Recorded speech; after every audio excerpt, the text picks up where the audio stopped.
शैतानिर्रजीम बिस्मिल्लाहिर्रहमानिर्रहीम अल्लाहुम्मा सल्लि अला मुहम्मद व आले मुहम्मद।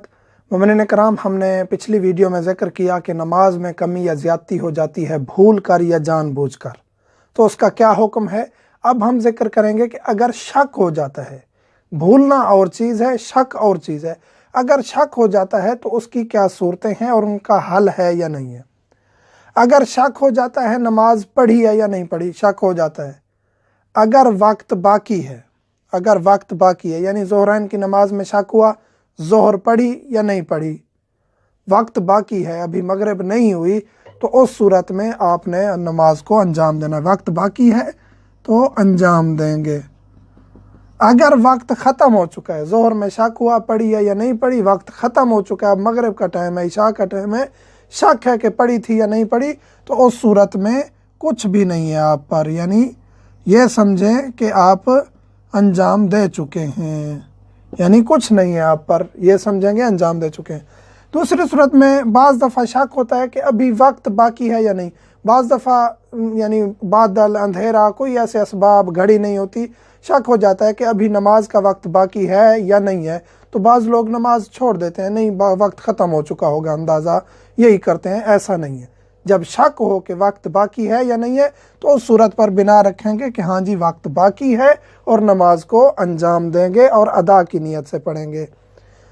तीसरी सूरत यह है कि शक हो कि मैंने ज़ोहर पढ़ी है या नहीं पढ़ी और आप मसरूफ़ हैं असर में, या शक हो कि आपने मगरिब पढ़ी है या नहीं पढ़ी और आप मसरूफ़ हैं इशा में, तो उस सूरत में आपने क्या करना है। अगर वक्त वसी है और आप ज़ोहर के में शक कर रहे हैं, मसरूफ़ हैं असर में, वक्त वसी है, आप मगरिब में शक कर रहे हैं पढ़ी या नहीं पढ़ी, और आप मसरूफ़ इशा में हैं। पाँच दफ़ा हो जाता है, इशा शुरू की, शक हो रहा है कि मगरिब पढ़ी थी या नहीं पढ़ी, असर शुरू की, शक हो रहा है कि ज़ोहर पढ़ी थी या नहीं पढ़ी, तो उसकी दो सूरतें हैं। पहली सूरत ये है कि अगर वो वक्त ख़त्म हो चुका है, यानी फ़कत आखिरी 5 मिनट रहते हैं और वो वक्त ख़ास है इशा के साथ, या वो वक्त ख़ास है असर के साथ, तो उस सूरत में क्या है, आपने उसी नमाज को मुकम्मल करना है और आपके ऊपर कुछ भी नहीं है, यानी ये समझेंगे कि आपने ज़ोहर अंजाम दे ली।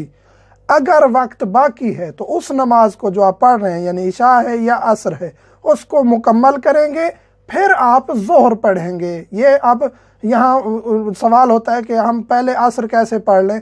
भूल के अगर आपने पहले असर शुरू कर भी दी है तो आपकी वो नमाज दुरुस्त है, आप बाद में उसको ज़ोहर को अंजाम दे सकते हैं। तो यहाँ भी यही सूरत हाल है। अगर आप असर में मसरूफ़ थे, शक हुआ है कि आपने ज़ोहर पढ़ी या नहीं पढ़ी, और ज़ोहर की नमाज का वक्त बाकी था, तो नमाज असर को मुकम्मल करने के बाद आप ज़ोहर को अंजाम देंगे। अगर वक्त बाकी नहीं था तो यूँ समझेंगे कि आपने ज़ोहर अदा कर ली थी। शक की सूरत में शक की परवाह नहीं करनी होती। अक्सर मसाइल ऐसे होते हैं जहाँ शक की परवाह नहीं की जाती। जिस तरह आपने वज़ू किया, आपको शक हुआ कि मेरा वज़ू टूट तो नहीं गया, तो उस सूरत में आपका वज़ू दुरुस्त है, क्योंकि आपने शक किया है कि टूटा या नहीं टूटा, तो उस सूरत में आपका वज़ू दुरुस्त है। आपने गुस्ल किया, यकीनी वज़ू किया, गुस्ल किया, बाद में शक हुआ कि अब मैं पता नहीं मेरा गुस्ल सही था या नहीं था, वज़ू मेरा सही था या नहीं था, आपने अंजाम दे दिया, वो अंजाम पा गया, बाद में आपको शक हो रहा है, तो इस शक की भी परवाह नहीं करेंगे।